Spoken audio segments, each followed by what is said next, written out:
What is up, volleyballers? Today we are going to talk about the new coaches poll that came out last week. We are going to take a look back at the 2021-2022 seasons, and we are going to talk about the first week matchups, some results that have already come out, some looking forward into next week. Let's get right into it.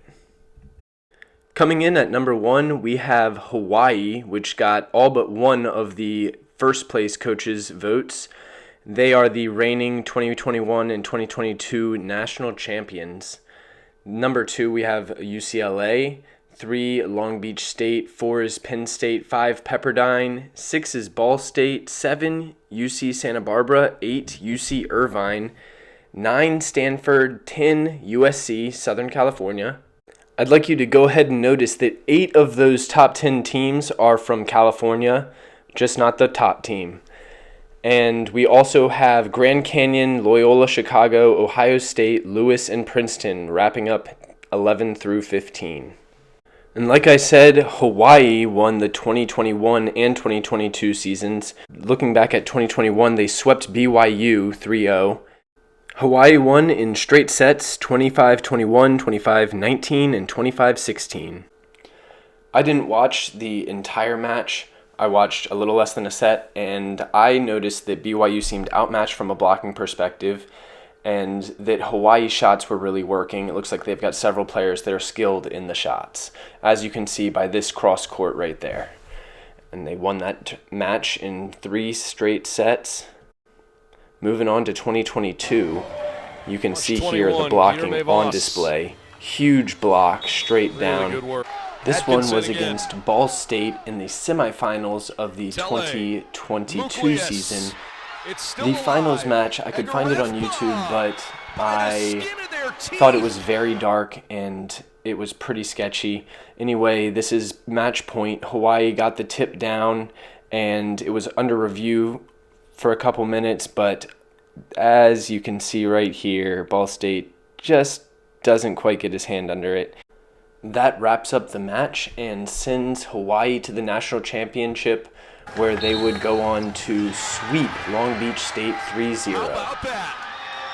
The dream to repeat is still alive. It's an all Big West final. The call over forward to a 4th and final opportunity against the Beach with a national championship at stake. Hawaii has clearly earned their spot as number 1 on the coaches poll. They play Ball State twice this week, on the 12th and the 13th on Thursday and Friday. UCLA is already 3-0. They've played CSUN, which is California State University of Northbridge, UC San Diego, and UC Santa Barbara. And 9-0 in sets. They haven't dropped a single set yet. It looks like only one set was close against UC Santa Barbara. Moving on to Long Beach State. They played McMaster in exhibition matches twice, and they won in 5 sets both times, suggesting that it's close, but you never know with these exhibition matches. You're trying to get other players a lot of playing time that might not necessarily start for the rest of the season. So keep that in mind. Long Beach State, it looks like they are going to play King College in Lindenwood this week. I played King College when I coached at Eastern Mennonite University. We had to drive all the way out to the boonies of Tennessee to play King College. But both of those matches will be played at Long Beach State in California, which I am sure King College is overjoyed about. Now, out of these top 3 schools, I really do agree that Hawaii belongs as the number 1 team.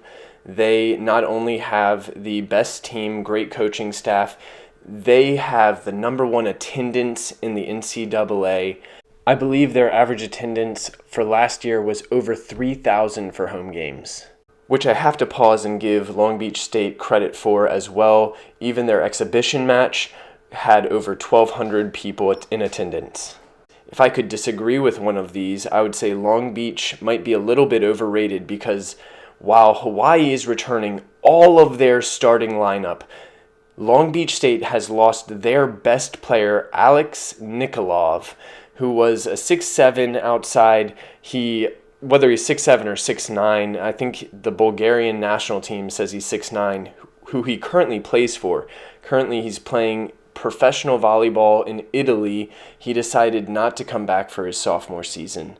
But just to take a look at what he accomplished as a freshman, he hit .58 aces per set, that's second in the U.S., 4.63 kills per set, which was third, and an attack percentage of .386, which was good enough for 16th in the U.S.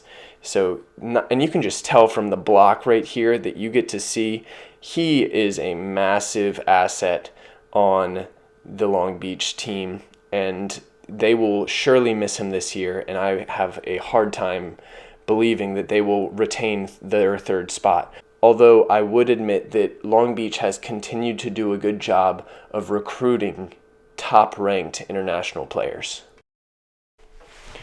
Now, this is a little bit of a crowded slide, but you can see number 4 and number 5, Penn State and Pepperdine University, respectively.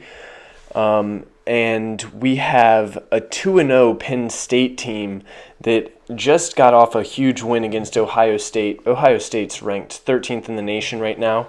Penn State won that match 25-20, 25-17. Ohio State upset them for the third set, 25-23, and Penn State wrapped up the match on the fourth set, 25-21.